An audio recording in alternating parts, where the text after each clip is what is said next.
Hey everybody, let's review infants of diabetic mothers.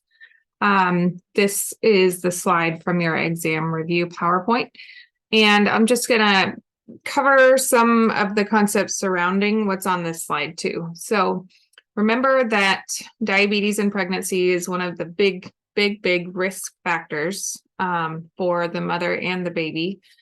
And so it's something that you're gonna wanna familiarize yourself with pretty well. So remember that diabetes can be pre-existing or it can occur in pregnancy, which is gestational diabetes. So pre-existing diabetes could be type 1 or it could be type 2, right? Type 1, insulin dependent, and her pancreas is not working as well. Type 2, she, if it's severe, she may be become insulin dependent as well, but it's more often perhaps diet controlled and or oral medications. Either way, it's pre-existing before the pregnancy, which means that her blood sugars could, if she's not well controlled, her blood sugars could already be all over the place at the time of conception. And this poses a risk to the baby for congenital anomalies, basically causing errors in the baby's development because of the mother's high blood sugars at the time. So remember, pre-existing diabetes puts the baby more at risk for birth defects, congenital anomalies, especially central nervous system anomalies. And then gestational diabetes, which develops later, and we test for it in the second trimester. This affects the baby, mostly their later growth and development. So usually these babies grow extra big, like the baby in this picture, because the mom's blood glucose is so high, it's crossing the placenta, it's growing this baby big and fat, and high levels of insulin also serve as basically a growth factor. So it grows the baby big, but the baby is not necessarily more developed. It just has these, it's growing bigger, has more, fat on its bones, basically, which puts it at risk for other things. We're going to talk about those in a minute. So remember, diabetes, by the time you're talking about gestational diabetes or diabetes that's just existing in the second and third trimester, you're at risk for growing your babies really big, which puts them at risk for birth injuries. And the high levels of insulin can decrease the production of surfactant, which puts the baby at higher risk for respiratory distress syndrome as well after birth. So lots of things going on here. But let's back up and talk about the physiology a little bit. So when a mom has high blood sugars, especially if they are up and down, she is hyperglycemic, especially if she has episodes of DKA, diabetic ketoacidosis, where her blood sugars go above 300. That's when she has that fruity breath and everything. Any episodes of this can cause damage to those microvessels, including on the placenta. So it could damage the placenta, but it also causes these high levels of glucose to cross the placenta into the baby's system. The baby's pancreas works really well. So, and the baby's not resistant to insulin the way a gestational diabetic or type 2 diabetic mother might be. So the baby's pancreas works well, and it's pumping out this insulin to process all the glucose going through its system.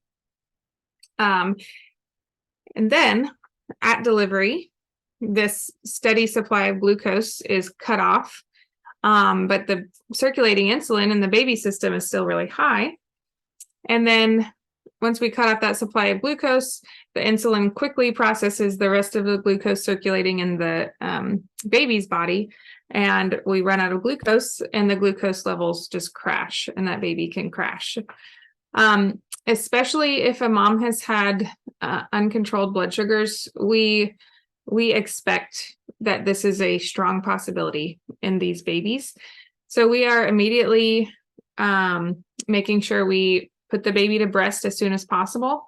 And we are trying to encourage feedings every 1 to 2 hours, just frequently and as much as possible, because if we can try to provide a steady supply of glucose orally while the baby's body adjusts to life outside the womb and not supplied by the placenta, then this baby has a much better chance of stabilizing its blood sugars on its own. So one of the problems with giving rescue glucose if the baby's blood sugar is low is that now the baby's pancreas is so sensitive, it's hypertrophied, it's grown large in to accommodate all the spikes in blood sugar that have been going on in pregnancy. So if we give it another spike in blood sugar with a sudden dose of oral glucose, then it might pump out a ton of insulin and then causes it to crash again. So with these babies, we're trying to prevent, but also anticipating the possibility that its blood sugars could be doing this yo-yo effect. And of course, that's not great for the baby, right?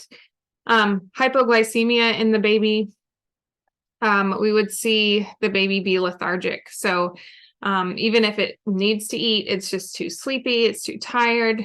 The baby could also be jittery. It's easy to confuse that with just the immature nervous system of a baby, though they're kind of shaky anyway, a little bit jittery.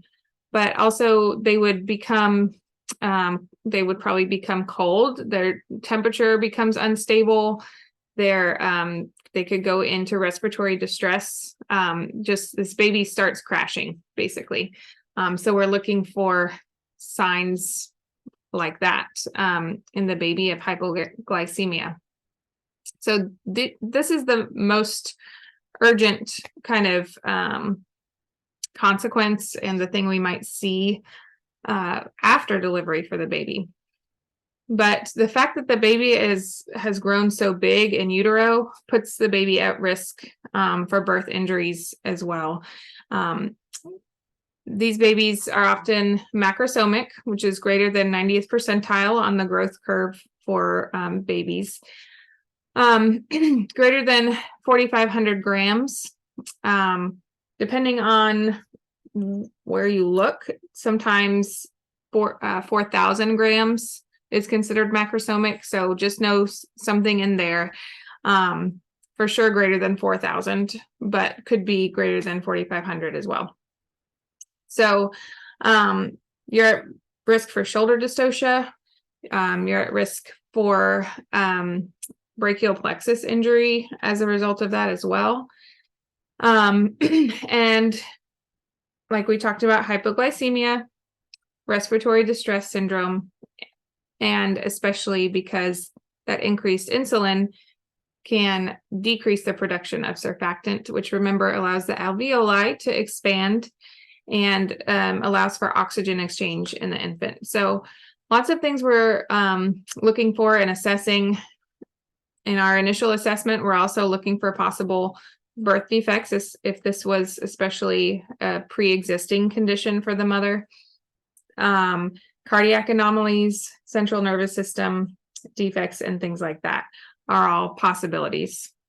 So I hope this was a good overview for you when considering what you might need to know about infants of diabetic mothers. They're definitely a high-risk category, something we're watching very closely in these babies for all of those risk factors you see there. If you need any clarification or have other questions, of course, always reach out to your instructors, and we are here to help you, and we're happy to do it.